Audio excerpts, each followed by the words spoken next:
अलग से परिभाषित करने की क्या आवश्यकता पड़ गई? ये बड़ा महत्वपूर्ण सवाल है, हम सब जानना चाहते हैं। अजीज साहब, डॉक्टर अजीज। जी जी सर। देखिए सर, सबसे बड़ी बात यह है कि हम जिस समाजवादी पार्टी की बात करते हैं वो समाजवादी पार्टी सामाजिक समरसता की बात, और उस सामाजिक समरसता में अगड़ा, पिछड़ा, आदिवासी ये सभी आता है। इसमें कोई दो राय नहीं है कि जो भी शख्स पीड़ित होगा और जिसका भी हिस्सा मारा जाएगा, कहीं ना कहीं समाजवादी पार्टी उसकी हिस्सेदारी को तय करने के लिए वो आगे बढ़ेगी। और हमेशा समाजवादी पार्टी ने इसी काम को किया है, हमेशा हिस्सेदारी को तय कराने का काम किया है। तो जिस तरह माननीय राष्ट्रीय अध्यक्ष जी ने आज स्पष्ट किया कि इसमें अगड़ा भी है, आदिवासी भी है और आधी आबादी महिलाओं के भी है, भाई महिलाओं को भी कहीं ना कहीं उनका बड़ा हक चाहिए, जो कि उनका हक नहीं मिला। तमाम लोग शासन सत्ता में रहे लेकिन कहीं ना कहीं महिलाएं वंचित नहीं, आदिवासी वंचित रहे। और तमाम ऐसे लोग हैं कि जिनको इस सामाजिक समरसता के दौर में उनको सामाजिक न्याय नहीं मिला। तो आज सामाजिक न्याय की बात कर रही समाजवादी पार्टी। एक बात रही बात, आप कह रहे हैं अल्पसंख्यक से क्यों हट गए। देखिए, हमारा जो कोर मुद्दा है वो पीडीए ही है, पिछड़ा दलित अल्पसंख्यक है, लेकिन उसके बावजूद भी हम उनकी लड़ाई भी लड़ना चाहते हैं कि जो कहीं ना कहीं जो वंचित समाज है, जो वंचित है, उनकी लड़ाई भी हम लड़ रहे हैं, क्योंकि हम सामाजिक समरसता की बात करते हैं, क्योंकि हम समाजवादी लोग हैं। और समाजवादी लोग वो नहीं चाहते हैं कि किसी की भी हक तलफी हो। जिसकी भी हक तलफी होगी उसके लिए समाजवादी पार्टी हमेशा खड़ी मिलेगी। दुर्गेंद्र जी। खान साहब, बिल्कुल बिल्कुल, बड़ी अच्छी बात है, आपने अपनी पार्टी का पक्ष बहुत बेहतरीन तरीके से रखा, आपको बधाई। मुझे लगता है अखिलेश जी सुन रहे होंगे तो बहुत ही प्रसन्न, और आपको भी है क्योंकि आपका बेस वोट बैंक है। अजीत साहब। देखिए दुर्गेंद्र जी, इसमें कोई दो राय नहीं है कि मीडिया को टीआरपी चाहिए, कांग्रेस को लाना है, दूसरी पार्टियों को लाना। देखिए सच्चाई है, इसमें कांग्रेस का और दूसरी पार्टियों से कोई लेना देना नहीं है। ये हमारा नारा है, हमारी सोच है, ये हमारी विचारधारा है।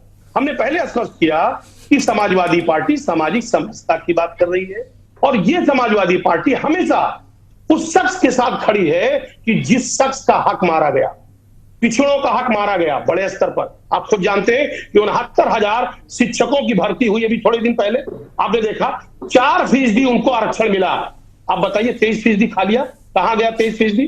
तमाम देखिए जो सिलेक्शन हो रहे बांद्रा यूनिवर्सिटी में 16 पद सृजित किए गए, एक भी ओबीसी समाज को नहीं दिया गया। क्यों नहीं दिया गया, मैं जानना चाह रहा हूं। गोरखपुर विश्वविद्यालय में ओबीसी समाज का अपॉइंटमेंट नहीं हुआ। मैं कहना चाहूंगा कि 42 केंद्रीय विश्वविद्यालय है, एक भी एससी और ओबीसी समाज का आदमी उसमें वाइस चांसलर नहीं है। क्यों, मैं जानना चाह रहा हूं। 300 ज्वाइंट सेक्रेटरी जो केंद्र में प्रतिनियुक्ति है, एक भी एससी और ओसी समाज, एक भी ओबीसी समाज का आदमी नहीं है, एक आदमी नहीं है। आप भी राहुल गांधी वाला सवाल पूछने लगे।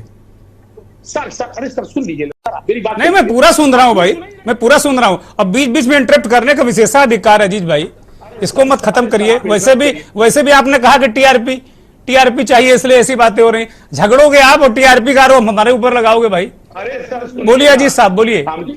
हम तो सर सामाजिक समरसता की बात करते हैं। स्वागत है, आप बोलिए। सर हम हक की बात कर रहे हैं। यही हाल दलितों का है, यही हाल अल्पसंख्यकों का है। तो कहीं ना कहीं ये पीड़ित समाज है, और साथ ही साथ वो समाज भी पीड़ित है, चाहे वो महिलाएं हो। हमारे नेता ने अगर महिलाओं की बात की तो क्या महिलाओं की क्या परिस्थिति बन रही है पूरे देश में, आप खुद देख रहे हैं कि आरक्षण के नाम पे किस तरीके से ढोंग किया गया है। तो कहीं ना कहीं समाजवादी पार्टी चाहती है कि सभी को सबका हक मिले, क्योंकि अब इस देश में न्याय चाहिए। ठीक है, हर शख्स न्याय के लिए ठीक है। आपकी बात आ गई जी साहब। मैं अब इस पर मैं जाऊंगा भारतीय जनता पार्टी के नेता दीपक सोनकर के पास। ठीक है लतीफ साहब, आपकी बात आ गई। अजीत साहब बोलिए। अजीज, डॉक्टर अजीज। देखिए दुर्गेंद्र जी, 3-4 बातों को मैंने ऑब्जर्व किया। दीपक जी ने बड़ी सफाई से सारी बातें कही कि हितैषी है सबके, इसमें कोई दो राय नहीं, मैं सम्मान करता हूं। लेकिन जब जातीय जनगणना की बात आई ना, जब लोगों के हक की बात आई ना, इन्होंने कहा नहीं वो मैं नहीं दे सकता, नहीं दे सकते, बाकी सब दे सकते हैं। एक बात। दूसरी बात, इन्होंने कहा कि साहब सबको सबका हक मिल रहा है, मुस्लिमों को भी मिल रहा है, उनका भी नहीं हो रहा है। अरे भाई आप क्यों दे रहे हैं? आप नहीं दे रहे, वो संविधान ने उनको हक दिया। एक बात आप समझिए। दूसरी बात समझिए आप, इन्होंने कहा कि साहब आशीर्वाद 2 बार जनता ने दिया, आपको सरकार के पैसे के जनता का इंतजार नहीं दीपक रोक रहा हूं आपको, दीपक रोक रहा हूं। देखिए देखिए, वो नहीं बोले, डॉक्टर अजीज नहीं बोले, बहुत बहुत शिद्दत से उन्होंने सुना है सबको, उनको बोलने दीजिए ना, फिर आप रिएक्ट करिएगा। आपका अपना तरीका हो तो बोलने, मेरा तरीका दूसरा है। बोलिए डॉक्टर साहब, बोलिए बोलिए बोलिए। 2 बार आशीर्वाद। देखिए, इस मुकाबले में ना रहे, कांट की हाड़ी बार बार नहीं चढ़ती है। दीपक जी, पहली बात समझ लीजिए। और एक बात जान लो, अभी आप लैपटॉप और कुरान की बात कर रहे थे, मॉडर्न मदरसे की बात कर रहे थे। आपको पता है कितने वक्त से उन अध्यापकों को आपने सैलरी तक नहीं दिया है, सैलरी तक नहीं दिया है। वो लोग आत्महत्या करने के लिए मजबूर है आज पूरी तरह से। पूरे प्रदेश में क्या हाल, ये तो अलग मुद्दा दे दिया आपने, मुझे लगता है किसी दिन इस पर भी चर्चा करानी पड़ेगी। आप उनको डराने का काम कर रहे हैं कहीं ना कहीं। तो ये क्या इससे ऐसा हो रहा है? आप कह रहे सबका साथ सबका विकास, यही सबका साथ सबका विकास है। कि सबका साथ सबका विकास नहीं है। आप कहीं ना कहीं आज एक कम्युनिटी खास के नाम पर दूसरे धर्म को डरा करके वोट की राजनीति कर रहे हैं। अपने काम जो आपने काम नहीं किया, कहीं ना कहीं उसको छिपाने के लिए एक कौम विशेष को आप टारगेट करके ठीक है तिहाड़ में छिपना। डॉक्टर अजीज, ठीक है, बात आ गई। दीपक 5 सेकंड, गिनती के 5 सेकंड बस। दीपक, रिएक्शन के 5 सेकंड, बोलिए। है देश के निर्माण सभी का। ठीक है पीएन सिंह, ठीक है, मैं डॉक्टर अजीज के पास जाऊंगा। अजीज साहब, छोटी सी टिप्पणी, बस कार्यक्रम खत्म कर रहा हूं। अजीज साहब, डॉक्टर अजीज के बजाय सभी को सम्मान होना चाहिए, ये हमारी सोच है। डॉक्टर अजीज, एक छोटी सी टिप्पणी, इसके बाद कार्यक्रम खत्म करूंगा। डॉक्टर साहब,